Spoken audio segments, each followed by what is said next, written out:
Students अब देखिए example fourth. क्या स्टेटमेंट आपके पास है? A 100 kg mass slide down a rope. The rope can withstand a tension of 15 kg weight. How great should his acceleration be so that he reaches the ground in longest possible way. क्या है आपके पास कि कोई एक रोप है, ठीक है, जिसके ऊपर क्या है आपके पास कोई एक 100 kg मास का जो पार्टिकल है वो क्या करता है, स्लाइड करता है, ठीक है। तो आपके पास जो मैक्सिमम टेंशन है, मैक्सिमम टेंशन कितनी है आपके पास 50 kg वेट, ठीक है।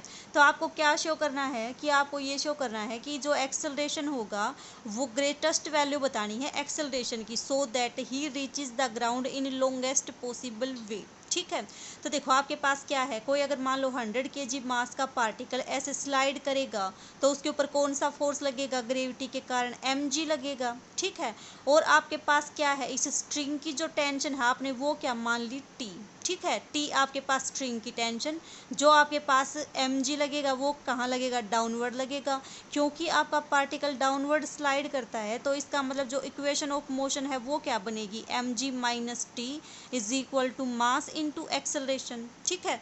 आपको क्या शो करना है, इस f की वो वैल्यू फाइंड आउट करनी है कि जब आपका जो पार्टिकल है वो लॉन्गेस्ट टाइम में पहुंचे, ठीक है। पार्टिकल लॉन्गेस्ट टाइम में पहुंचने का मतलब जो आपके पास rate of change of velocity है वो क्या हो, आपके पास कम हो।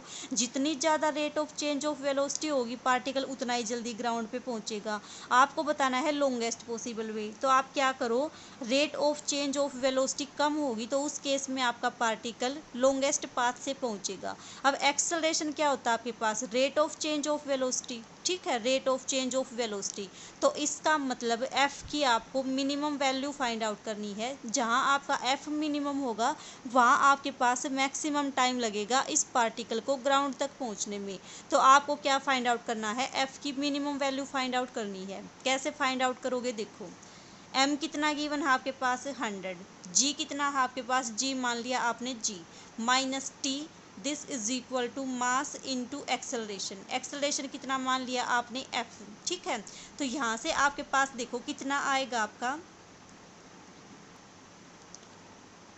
मास कितना है 100, तो ये आपके पास आ गया 100f। अब t को उधर शिफ्ट कर दो, इसको इधर लेके आओगे, कितना बन जाएगा 100 इंटू जी माइनस एफ, ठीक है। This is equal to T की जो मैक्सिमम वैल्यू दे रखी है वो कितनी दे रखी है 50 kg weight. 50 kg weight, 1 kg weight किसके इक्वल होता है आपके पास जी न्यूटन के। तो 50 kg वेट किसके इक्वल हो जाएगा 50 जी न्यूटन के। तो आपके पास इसकी मैक्सिमम वैल्यू कितनी दे रखी है आपके पास, इसकी मैक्सिमम वैल्यू 50 जी है, ठीक है। तो इसका मतलब t की वैल्यू मैक्सिमम 50 जी है, तो t क्या होगा 50 जी से लेस या इक्वल होगा आपके पास। तो यहाँ से आपके पास कितना आ गया 100 into G minus F less than equals to 50 G. यहाँ से कितना आ जाएगा 50 से ये 2 पे जाएगा, तो आपके पास आ गया 2g minus 2f less than equal to g, ठीक है। यहाँ से कितना आ जाएगा आपके पास, ये आपके पास आएगा, इस g को इधर ले जाओ 2f को इधर ले जाओ, तो आपके पास आ गया g is less than equals to 2f। ये क्या इम्प्लाई करेगा, f is greater than equal to g by 2। अब देखो g क्या है आपके पास ना, सॉरी f क्या है आपके पास, इससे बराबर या इससे बड़ा। आपको क्या फाइंड आउट करनी है, f की लिस्ट वैल्यू। क्यों, क्योंकि आपको लॉन्गेस्ट पॉसिबल वे बताना है।